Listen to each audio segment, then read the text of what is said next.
Continuation of chapter 11 of Ramana Gita.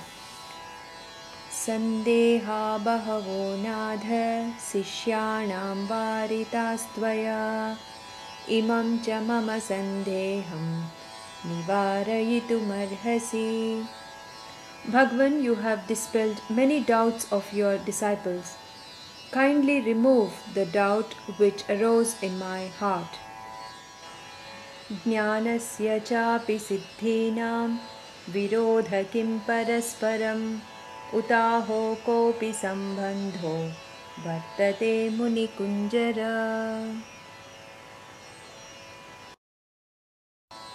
Munikunjara, Bhagavan Ramana, are the siddhis and wisdom different from one another, or are they interrelated?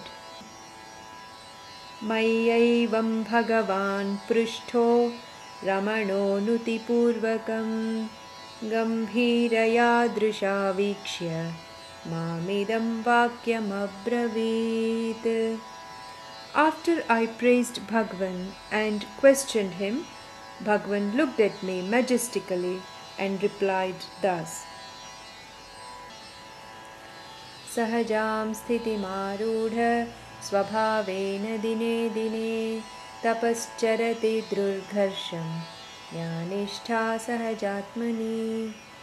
The state where the seeker no longer puts in effort to be in the Sahaja Samadhi, where the Sahaja Samadhi is natural to the seeker, there is a spontaneous performance of the penance by the seeker. Tapastadeva drurgharsham Yanishta sahajatmani tena nityena tapasa bhavet pakah kshane kshane. To abide in one's self is the most difficult penance. By such daily tapas, one is ripe with knowledge moment after moment. Paripakena kalesyu siddhayasnata pashyatah prarabdham yaditabhisya dviharo jnanino picha. The result of such ripeness, as mentioned in the earlier verse, comes naturally to the jnani due to his constant abidance in the self. He will sport siddhis if he is so destined. Yada prapancha grahane swarupanne taranmunehe siddhayah kriyamanascha swarupanne tarathada.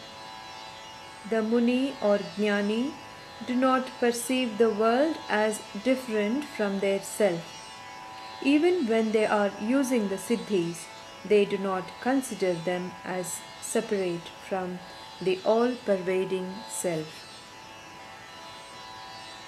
Bhavennayasya prarabdham sakti purnepyayam munihi antaranga ivam bodhi na kimchidapi cheshtate.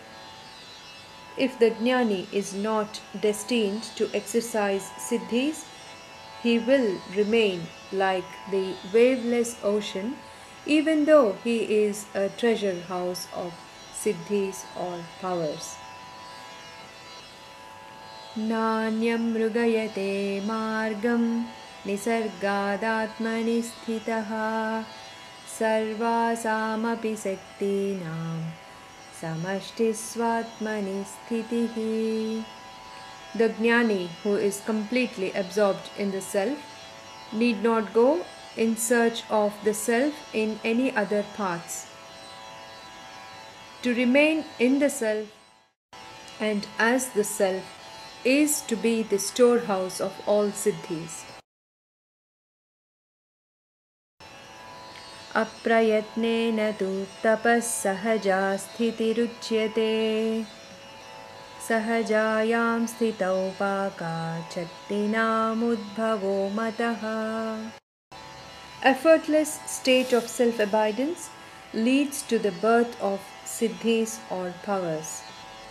Parivrutopi bahubhir nityamatmani samsthitah घोरं तपश्चरत्येव न तस्यैकान्तकामिता.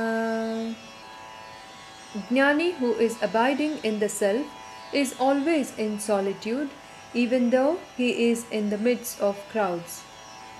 For a Jnani who is constantly performing the tapas of abiding in the self, there is no need for solitude. Jnanam sakterapētam yo manyate maiva vedasaha sarvasakte purne swaswarupe hi bodhavan. Jnani who abides in self is the recipient of all the siddhis. Those who consider that Jnani can never possess siddhis or power are ignorant. The self is all powerful. It is the birthplace of all siddhis, and Jnani is always abiding in the powerhouse of siddhis, the self. Iti Sri Ramana Gita Subrahma Vidyayam Yogashastre Ramanam Te Vasino Vasishthasya Ganapate Rupanibandhe Ekadasodhyayah.